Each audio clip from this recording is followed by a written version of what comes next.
Hey, everybody. Welcome to the Energy News Beat podcast. My name's Stu Turley, President and CEO of the Sandstone Group. This is the daily stand-up show.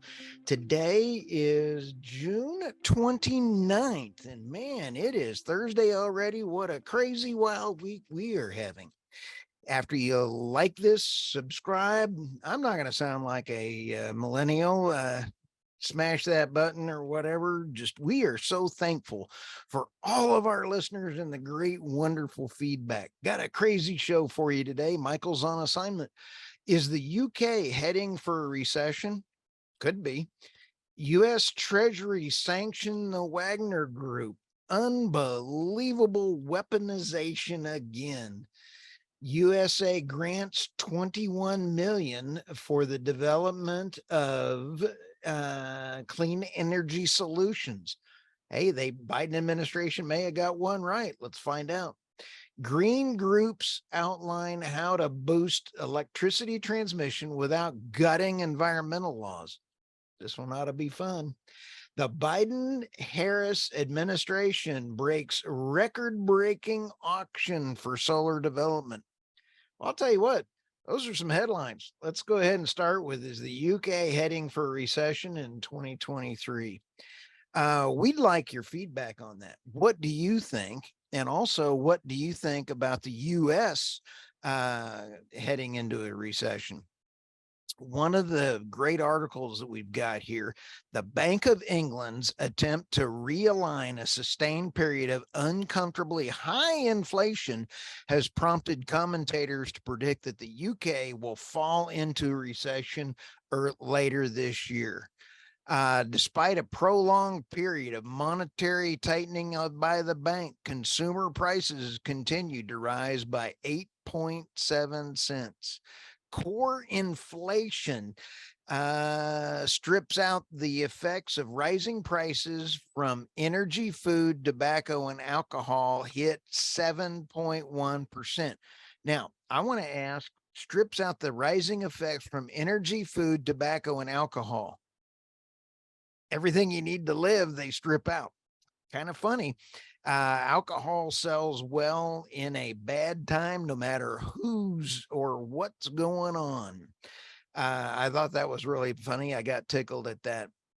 Ernest Knackle, head of research at Shard Capital, a recession in the UK appears to be all but set in stone. Inflation has proven to be more persistent than expected, leading the Bank of England to continue to raise interest rates. The similarity to the United States market is our Fed, I believe, is not competent in handling their situation.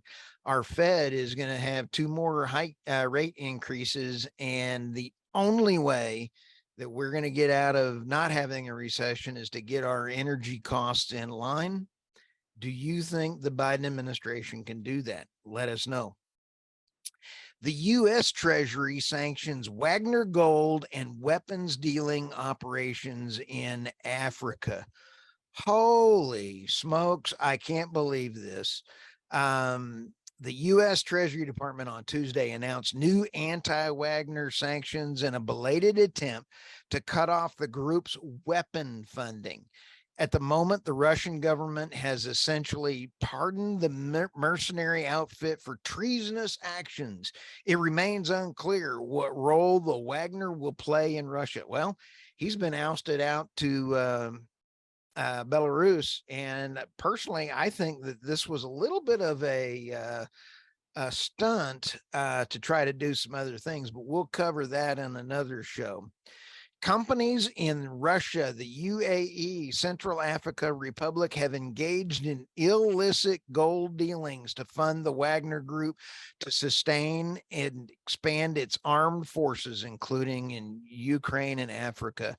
First off, these guys may be a bunch of thugs, and I am not really thrilled with the idea of even thinking about supporting these guys. But there's got to be another way for Secretary Yellen, as a United States Treasury Department, sanctioning this. This is not good. Weaponization of the U.S. Treasury Department is going to cause serious repercussions for the US dollar coming down the road. We got to get some new energy policies. We got to get some new financial and fiscal responsibility. Weaponizing the dollar is bad, no matter if you're Republican or Democrat, it's bad. Here's one for the Biden administration I do think is actually fairly good. USA grants over 21 million for development of clean energy solutions. Okay, we need to develop good clean technology and then plan to put it into production. The quote out of this, the funding will address the core commercialization challenges while improving laboratory processes, creating accessibility to clean energy resourcing, and enhancing connections to underinvested communities. The investment brings our nation one step closer to the Biden-Harris administration's goal of lowering energy costs, creating good paying union jobs, and deploying clean energy. Okay. All of that is wonderful. What I'm seeing in this article, please go to energynewsbeat.com and take a look at the article. There is nothing in there that says that this is actually what's going to happen. The only good thing is nuclear solutions, hydro solutions, but it's one sentence. They pick one lab and they don't tell us how much is in that lab. For the NREL is the sole lab for the hydro solutions. Nuclear solutions, the Idaho National Laboratory and the Oak Ridge National Laboratory for the nuclear side of it is to provide a basis for the implementation of robust process for recycling used nuclear fuel. I can sign off on all of that every day. That is what we need in order to get this. There's an article that was just released out. The nuclear fuel, that the waste that's put out still has 98% of its energy that is left in and valuable. If we could recycle that into new nuclear fuel, that's exactly where the technology needs to be spent. Grid solutions. Yes, the research needs to go there. Here's where my problem is. We as a country do not have checks and balance on any of this money. We don't know that it's going to be spent properly. I love the idea. Well done, Biden administration, for trying, but I don't see anything anywhere that says that this will have some accountability. It's like sending a ton of money to a foreign country with no strings attached and a lot of graft and money going everywhere. What does that sound like? Here's another one. Green groups outline how to boost electricity transmission without gutting the environmental laws. I like this one because we need to supply the lowest kilowatt per hour to everyone on the planet. Everyone has the right to low cost energy that the markets can provide, sustainable without printing money. Here is one advocate. As we envision a clean energy future, we must actively ensure that the build out sacrifices none and serves all. I love that line. Sacrifices none and serves all. So if you sacrifice none, that means not printing money.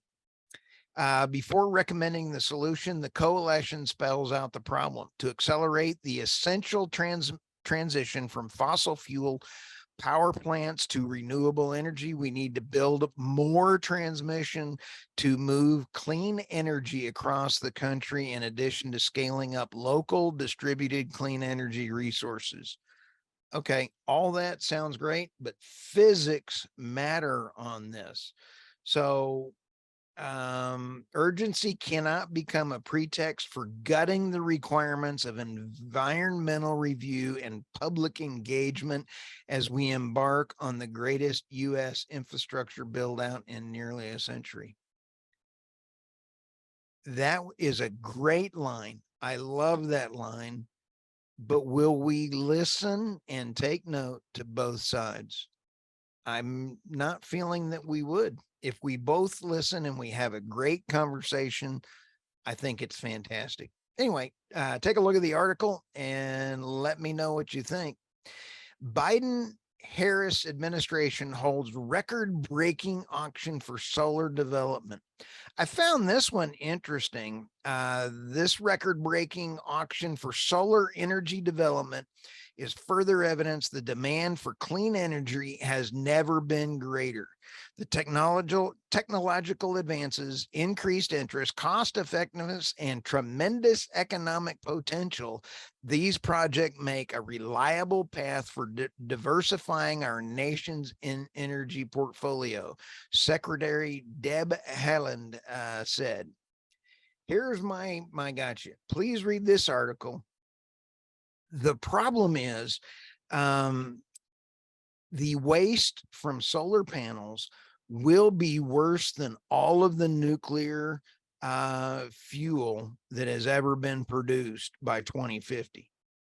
We need energy tech to be able to recycle wind and solar, or this is really not truly sustainable.